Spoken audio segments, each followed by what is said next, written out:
मित्रों नमस्कार। आज हम जानेंगे एलआईसी की जीवन लक्ष्य पॉलिसी, जो कन्यादान के नाम से भी जानी जाती है, जिससे बच्चों की शिक्षा, विवाह या व्यापार हेतु जो भी आपने लक्ष्य लिया है बच्चे के लिए, वो पूरा किया जाता है। इस पॉलिसी को लेने के लिए क्या शर्तें हैं और पूरी पॉलिसी क्या है, वो हम सभी उदाहरण के द्वारा जानेंगे।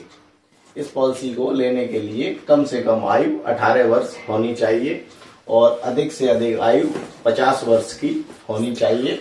यही कम से कम बीमा धन 1 लाख रुपए का ले सकते हैं और अधिक से अधिक बीमा धन की कोई सीमा नहीं है, कितना भी ले सकते हैं। आपकी आय के आधार पर, जितनी आपकी आय है उसके हिसाब से आप कितना भी बीमा धन ले सकते हैं। मैक्सिमम मैच्योरिटी एज 65 वर्ष की होनी चाहिए। किसी व्यक्ति अगर उम्र 50 वर्ष है तो वह 15 वर्ष की पॉलिसी ले सकता है, क्योंकि 50 + 15 65 वर्ष पे उसकी मैच्योरिटी हो जानी चाहिए। यही पॉलिसी टर्म कम से कम 13 वर्ष का है और अधिकतम पॉलिसी टर्म 25 वर्ष का है। प्रीमियम पेइंग टर्म जो है वो पॉलिसी टर्म -3 वर्ष। अगर किसी ने 25 वर्ष की पॉलिसी ली है तो उसका प्रीमियम पेइंग टर्म -3, 25 - 3 यानी 22 वर्ष का होगा।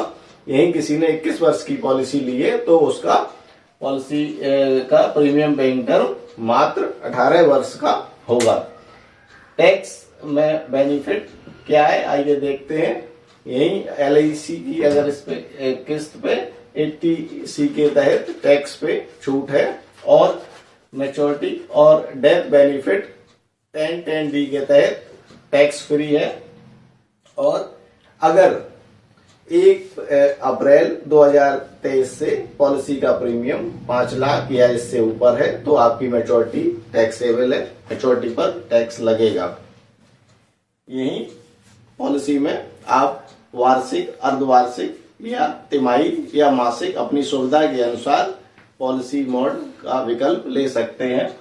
यही आपको किस्त देने के लिए अतिरिक्त समय वार्षिक, अर्धवार्षिक, तिमाही में 30 दिन का मिलता है। अगर पॉलिसी का मंथली मोड है तो इसमें 15 दिन का ग्रेस पीरियड मिलता है और पॉलिसी सरेंडर 2 वर्ष के बाद कर सकते हैं, लेकिन 2 वर्ष के बाद पॉलिसी सरेंडर करने से आपको नुकसान होगा। अतः पॉलिसी उतने ही सम एश्योर्ड की ली जाए जो कि भविष्य में सरेंडर ना करनी पड़े। पॉलिसी लोन 2 वर्ष के बाद उपलब्ध है।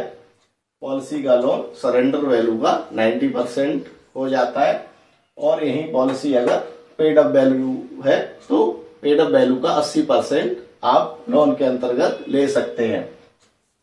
पॉलिसी में 4 विकल्प राइडर के हैं। पॉलिसी के अंतर्गत आप 4 राइडर ले सकते हैं।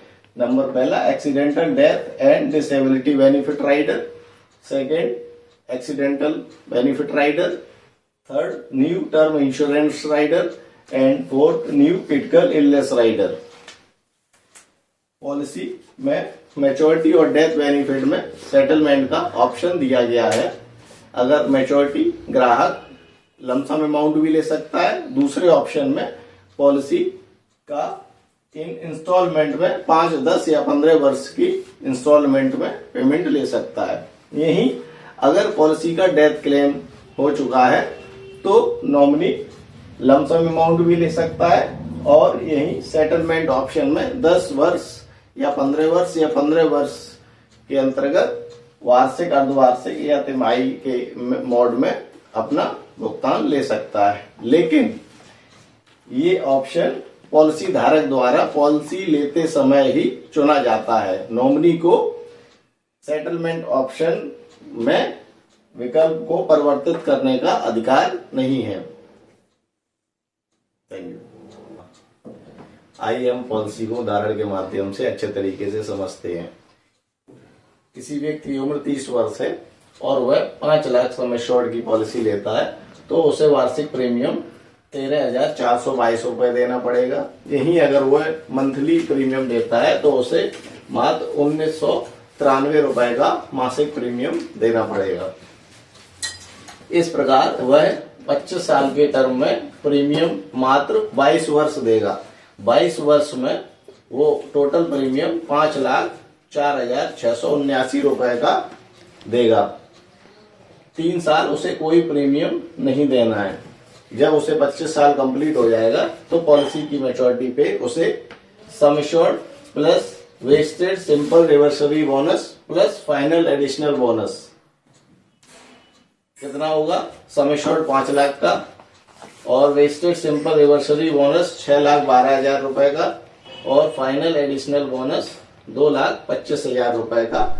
टोटल होगा 13,37,500 रुपए का उसे मैच्योरिटी का भुगतान प्राप्त हो। दोस्तों आइए हम देखते हैं यही अगर 5 वर्ष के बाद उस व्यक्ति की मृत्यु हो जाती है तो उस कंडीशन में उसे डेथ क्लेम में क्या प्राप्त होगा। 5 वर्ष के बाद अगर उस व्यक्ति की मृत्यु हो जाती है तो उसे 5 साल के बाद जो प्रीमियम वो देता था वो LIC भरेगी, उसको प्रीमियम नहीं भरनी है।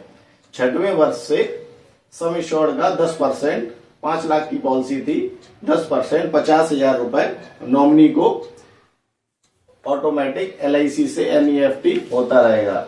6वें वर्ष 7वें वर्ष कब तक होगा?